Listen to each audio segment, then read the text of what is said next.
चलिए आगे बढ़ते हैं, बात करते हैं टैक्स बचाने की। कौन नहीं चाहता है कि टैक्स बचाए, लेकिन टैक्स बचाना आसान काम नहीं है। आज हम आपको बताने वाले हैं कि अगर आप अपना टैक्स बचाना चाहते हैं तो उसके लिए आप अगर प्रॉपर्टी खरीदने के मूड में थे तो उसका भी इस्तेमाल कर सकते हैं।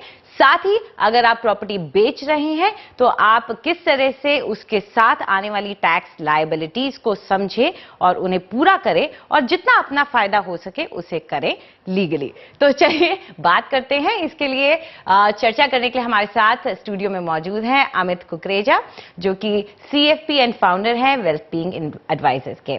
तो आइए अमित जी, सबसे पहले आपसे यही जानना चाहेंगे कि वो सीजन आ गया है जब हर कोई अपनी लिखा पढ़ी कर रहा है, टैक्स देने का वक्त आ गया है।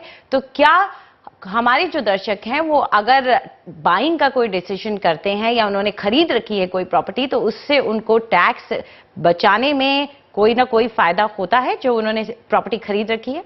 श्योर दो तरीके से फायदे होते हैं प्रॉपर्टी में। अगर आप सेल्फ यूज के लिए प्रॉपर्टी यूज करते हैं तो सेल्फ यूज के लिए आपको दो एग्जेम्पशंस मिलते हैं। ATC एक एग्जेम्पशन है जिसमें अगर आप insurance, employ provident fund, public provident fund etcetera वो पूरी तरह से इस्तेमाल नहीं कर पा रहे हैं, तो आप जो भी होम लोन रीपेमेंट करते हैं अपने होम लोन पे जिसमें आप रहते हैं, वो home loan repayment up to 1 lakh rupees exempt हो जाता है। और अगर आप प्रॉपर्टी सेल्फ ऑक्यूपाइड स्टेट में ही उस पर अगर आपने होम लोन है तो उसका 1,50,000 रुपीज, 1.5 लाख तक का इंटरेस्ट टैक्स एग्जेम्प्टेड है। सो अप टू करीब 2.5 लाख रुपए तक आप बचा सकते हैं अगर आप सेल्फ ऑक्यूपाइड प्रॉपर्टी में हैं। जी, रेंटेड प्रॉपर्टी का क्या आप कहेंगे, उसमें किस तरह से इंसान अपना टैक्स बचा सकता है? See rented property real estate taxation point of view से बहुत ज़्यादा फायदेमंद होती है। इसी वजह से काफ़ी लोगों ने मल्टीपल प्रॉपर्टीज़ बना ली हैं। रेंटेड प्रॉपर्टी में जो आपकी 1.5 लाख की लिमिट सेल्फ ऑक्यूपाइड प्रॉपर्टी में होती है इंटरेस्ट एग्जेम्पशन की, रेंटेड प्रॉपर्टी में कोई लिमिट नहीं होती। अगर आपने सेकेंड होम बाय किया हुआ है और उसको रेंट पे चढ़ाया हुआ है और उस पर होम लोन है, तो उसमें जो भी आपकी रेंटल इनकम होती है वो 30% टैक्स एग्जेम्प्टेड होती है। जो म्युनिसिपल टैक्स पे करते हैं आप उस फाइनेंशियल ईयर में उस प्रॉपर्टी के लिए, वो टैक्स एग्जेम्प्टेड होती है। उसके बाद जो आप इंटरेस्ट पे करते हैं उस प्रॉपर्टी के होम लोन पे थ्रू आउट दी पूरे फाइनेंशियल ईयर में, वो सारी टैक्स एग्जेम्प्टेड होती है। सो अगर आप income from house property calculate करेंगे, इन सारी चीज़ों को एडअप करके अगर वो लॉस कन्वर्ट होता है from house property, from rented property, उस लॉस से आप अपनी सैलरी ऑफसेट कर सकते हैं।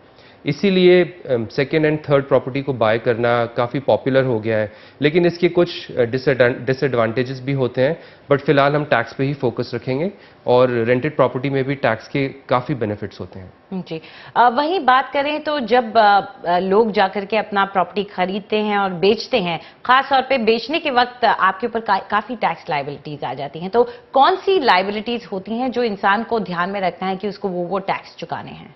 देखिए, कैपिटल गेन्स टैक्स पिक्चर में आता है जब आप एक प्रॉपर्टी को सेल करते हैं। प्रॉपर्टी को सेल करने का जो बेनिफिट होता है वो 3 साल के बाद ही अच्छा होता है। 3 साल तक property long term capital gains के लिए क्वालिफाई करती है। जब आपके 3 साल कंप्लीट हो जाते हैं उसके बाद जब आप प्रॉपर्टी सेल करते हैं तो जो भी गेन्स होते हैं वो टैक्सेबल होते हैं। लेकिन आपके पास काफ़ी प्रावधान हैं जिनसे आप उस टैक्स को एग्जेम्प्ट कर सकते हैं। उस कैपिटल गेन को आप री इन्वेस्ट कर सकते हैं दूसरी रेजिडेंशियल प्रॉपर्टी में।